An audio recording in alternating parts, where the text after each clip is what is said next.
Hello friends, mobile ടെക്നോളജിയിൽ വന്നിരിക്കുന്ന ഏറ്റവും വലിയൊരു പ്രശ്നത്തെക്കുറിച്ചാണ് പറയുന്നത്. പലപ്പോഴും നമ്മൾ ഈ ഒരു കാര്യമൊന്നും ശ്രദ്ധിക്കാറില്ല. മൊബൈലിൻ്റെ ക്യാമറയിൽ ഈ ഒരു സെറ്റിംഗ് എല്ലാം നിങ്ങൾ ശ്രദ്ധിച്ചിട്ടില്ലെങ്കിൽ നിങ്ങൾക്ക് വളരെയധികം നഷ്ടമെല്ലാം സംഭവിക്കാം. അപ്പോൾ എന്താണ് ഈ ഒരു കാര്യമെന്നെല്ലാം നമുക്ക് മനസ്സിലാക്കി വയ്ക്കാം.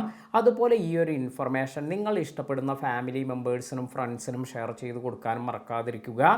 ഇപ്പോൾ ഞാൻ ഈ ഒരു കാര്യമെല്ലാം എക്സ്പ്ലെയിൻ ചെയ്യുന്നതിന് വേണ്ടി ഞാൻ എൻ്റെ പോക്കോ മൊബൈലാണ് ഇവിടെ യൂസ് ചെയ്യുന്നത്. ഇവിടെ ഇപ്പോൾ ഞാൻ എൻ്റെ ക്യാമറ ആപ്ലിക്കേഷൻ എല്ലാം ഓൺ ചെയ്തിട്ടുണ്ട്. ഇത്തരത്തിൽ ഈ ഒരു ക്യാമറ ആപ്ലിക്കേഷൻ ഓൺ ചെയ്യുന്ന സമയത്ത് നമ്മൾ ക്യാമറയിൽ ഈ ഒരു സെറ്റിംഗ് എല്ലാം വളരെയധികം ശ്രദ്ധിച്ചിരിക്കണം. ഇപ്പോൾ ഇവിടെ മുകളിലായി ഈ ഒരു 3 ലൈനിൽ ടാപ്പ് ചെയ്യുമ്പോൾ നമുക്കിവിടെ ക്യാമറ സെറ്റിംഗ് എന്നൊരു ഓപ്ഷൻ ലഭിക്കുന്നുണ്ട്. ഇപ്പോൾ ഒപ്പോ, വിവോ അതുപോലെയുള്ള സ്മാർട്ട് ഫോണുകളിലെല്ലാം നിങ്ങൾക്ക് ഈ ഒരു ഓപ്ഷനെല്ലാം കാണാൻ സാധിക്കും. ഇതിൽ ടാപ്പ് ചെയ്തതിന് ശേഷം നിങ്ങൾ താഴേക്ക് സ്ക്രോൾ ചെയ്തു വരുമ്പോൾ ഇവിടെയാണ് നിങ്ങൾക്ക് ഈ ഒരു കാര്യമെല്ലാം കാണാൻ സാധിക്കുക.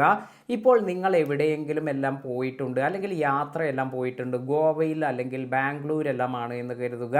നിങ്ങളുടെ ഏതെങ്കിലും ഫ്രണ്ട്സ് അല്ലെങ്കിൽ നിങ്ങൾക്ക് ആരെങ്കിലും കോൾ ചെയ്യുമ്പോൾ അവർ നിങ്ങളെ വിളിച്ച് ഫോട്ടോ എല്ലാം നിങ്ങൾ അവർക്ക് ഷെയർ ചെയ്ത് കൊടുക്കുകയും ചെയ്തു. ചില ഫോട്ടോസ് എല്ലാം നിങ്ങൾ സെൽഫി അല്ലെങ്കിൽ മറ്റു ഫോട്ടോസ് എല്ലാം ഷെയർ ചെയ്ത് കൊടുത്തു. എന്നാൽ നിങ്ങൾ പറയുന്നത് ഞാനിപ്പോൾ ബാംഗ്ലൂർ അല്ലെങ്കിൽ ഈ ഒരു ഗോവയിലൊന്നുമല്ല, ഞാൻ എൻ്റെ വീട്ടിലാണ് എന്നെല്ലാം നിങ്ങൾ പറയുന്നു.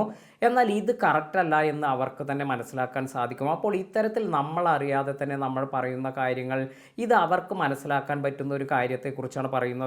അതായത് ഇവിടെ താഴേക്ക് വരുമ്പോൾ ഇവിടെ നിങ്ങൾക്ക് കാണാം ഈ ഒരു ക്യാമറ സെറ്റിങ്ങിൽ സേവ് ലൊക്കേഷൻ ഇൻഫോ എന്നൊരു ഓപ്ഷൻ വന്നിരിക്കുന്നത് കാണാം. അപ്പോൾ ഈ ഒരു കാര്യം ഓണായിട്ടാണ് ഇരിക്കുന്നതെങ്കിൽ അപ്പോൾ ഇത് ഡീറ്റെയിൽ ആയി നിങ്ങൾ മനസ്സിലാക്കുക. ഇത് എക്സ്പ്ലെയിൻ ചെയ്യുന്നുണ്ട് എത്തരത്തിലാണ് ഇത് വരുന്നത് എന്ന്. ഈ ഒരു കാര്യം ഇപ്പോൾ തന്നെ നിങ്ങൾക്ക് ഇങ്ങനെ നിങ്ങൾ ഫോട്ടോ എല്ലാം ഷെയർ ചെയ്ത് കൊടുക്കുമ്പോൾ നിങ്ങളുടെ ലൊക്കേഷൻ ഒന്നും പോകേണ്ട എങ്കിൽ ഇത് ഇപ്പോൾ തന്നെ ഓഫ് ചെയ്ത് വയ്ക്കുക. ഇനി നിങ്ങൾ ബാക്ക് ചെയ്തതിന് ശേഷം ഇപ്പോൾ ഉദാഹരണമായി ഞാൻ ഇതിലെടുത്ത ഒരു ഫോട്ടോ, നേരത്തെ ഇത് ഓൺ ചെയ്തിട്ടുള്ള എടുത്തൊരു ഫോട്ടോ ഞാൻ കാണിച്ചു തരാം. ഈ ഒരു ഫോട്ടോ എടുത്തതിന് ശേഷം ഇവിടെ ഈ ഒരു 3 ഡോട്ടിൽ പ്രസ് ചെയ്യുമ്പോൾ ഇതിൻ്റെ ഡീറ്റെയിൽസ് എല്ലാം നമുക്ക് കാണാൻ സാധിക്കും. ഇത്തരത്തിൽ ഡീറ്റെയിൽസ് എന്നതിൽ പോകുമ്പോൾ ഏറ്റവും താഴത്തായി ലൊക്കേഷൻ എന്ന് വന്ന് ഈ ഫോട്ടോ എടുത്തിരിക്കുന്ന ലൊക്കേഷനും പിൻകോഡും എല്ലാം ഇവിടെ കറക്റ്റായി വന്നിട്ടുണ്ട്. കേരള, അതുപോലെ എൻ്റെ നാട്, അതുപോലെ ഇങ്ങനെയുള്ള ഈ പിൻകോഡ് ഇതെല്ലാം തന്നെ ഇവിടെ വന്നിട്ടുണ്ട്. അപ്പോൾ ഒരിക്കലും നിങ്ങൾ ഇത്തരത്തിൽ നിങ്ങളുടെ ലൊക്കേഷനൊന്നും മറ്റുള്ളവർക്ക് പോകേണ്ട എങ്കിൽ സെറ്റിങ്സിൽ പോയതിന് ശേഷം ലൊക്കേഷൻ സേവിങ് ഈ ഓപ്ഷൻ ഇത് ഓഫ് ചെയ്ത് വച്ചിരിക്കണം. അതിനുശേഷം മാത്രം നിങ്ങളുടെ ഫോട്ടോസ് എല്ലാം ഷെയർ ചെയ്യുക. ഇനി നിങ്ങൾക്ക് ഇത്തരത്തിൽ ലൊക്കേഷനൊന്നും പോകുന്നതൊന്നും പ്രശ്നമില്ല എങ്കിൽ നിങ്ങൾക്ക് ആ ഒരു ഓപ്ഷൻ എല്ലാം ഓൺ ചെയ്ത് വയ്ക്കാം. അതായത് നമ്മുടെ ഫോട്ടോ എടുക്കുമ്പോൾ ഈ ഒരു ഓപ്ഷൻ ഓൺ ആണെങ്കിൽ അവർക്ക് നമ്മുടെ ലൊക്കേഷൻ എവിടെയായിരുന്നു എന്നെല്ലാം മനസ്സിലാക്കാൻ സാധിക്കും.